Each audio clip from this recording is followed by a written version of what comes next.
Hey guys, it's Miss Nelson. Today you guys are going to be going over classifications of rational numbers.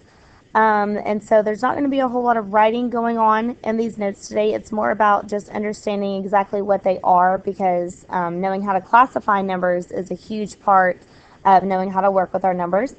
So if you look on your first page of notes, we're talking about the subsets of the rational number system. So you see that there are two main types of numbers in the real number system. We have our rational numbers, and in our rational numbers, this is where most of your numbers that we deal with are going to come from. So if we scroll down, okay, let's start with this very middle piece, which is your counting numbers. So your counting numbers are those numbers that you physically count with. So when we start counting things, we start with 1, 2, 3, 4, 5, and we count by wholes and we keep going up. The one thing that you need to know about this, sorry, let me get it back down, is that your counting numbers are also your natural numbers.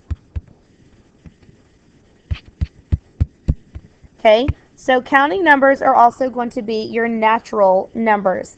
And again, you just need to know what both names are whenever we're dealing with it. The subset outside of that is your whole numbers. Now your whole numbers include your natural or counting numbers with the addition of 0. Okay, so 0 fits into the whole numbers and then all your counting numbers, 1, 2, 3, a billion, all that thing, and so on.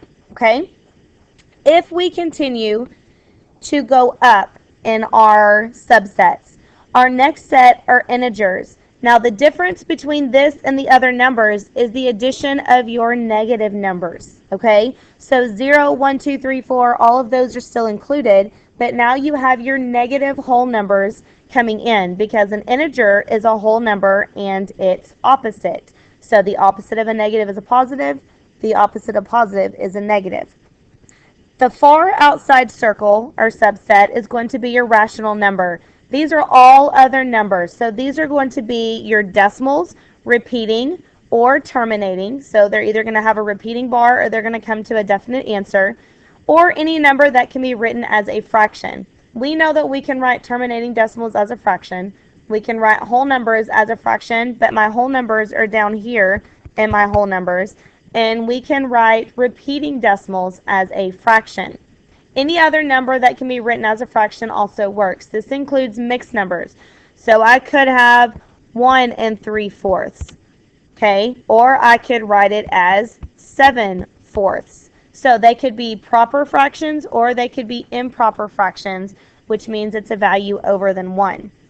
Now, what you need to know about this subset is that this process works from in and it goes out. So what that means is that if I have a number that is a whole number, it is also going to be a counting number unless it is 0. Okay? So, for example, if I give the example of classify the number 2.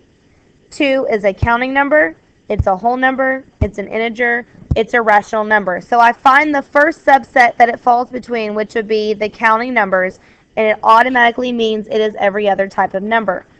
If I switch it and I give you the example of 0.75, okay? So if I say 0.75, we know that that's only comes in when the rational numbers piece. So it's only a rational number. It is not any of the other things. So we work, once you identify where a number goes, it is also everything else on the outside of that subset, okay?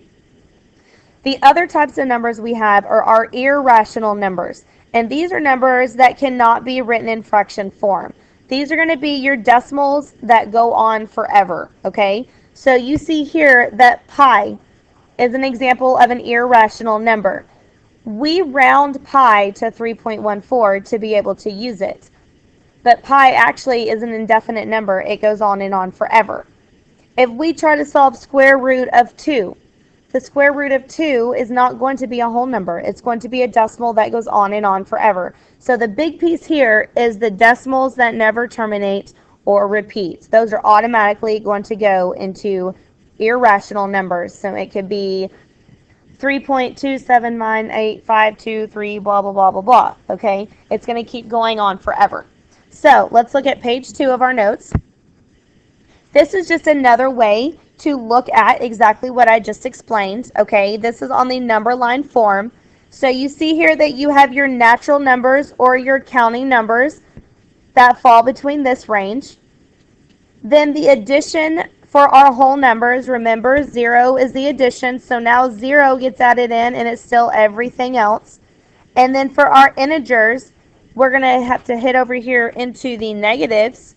So it's all the negative and positive whole numbers. Now you realize that there are no fractions or decimals on here because those do not fall within one of those categories. Those fall into the rational numbers if it is a fraction that is not turned into a whole number. Okay, so again, this is just another way to look at it to be able to identify your subsets of rational numbers. Let's look at our last page. This is again just showing you a different way. So it's telling you that we have the fractions over here on the left, okay, and it gives you some examples here in the middle. So all of these are rational numbers.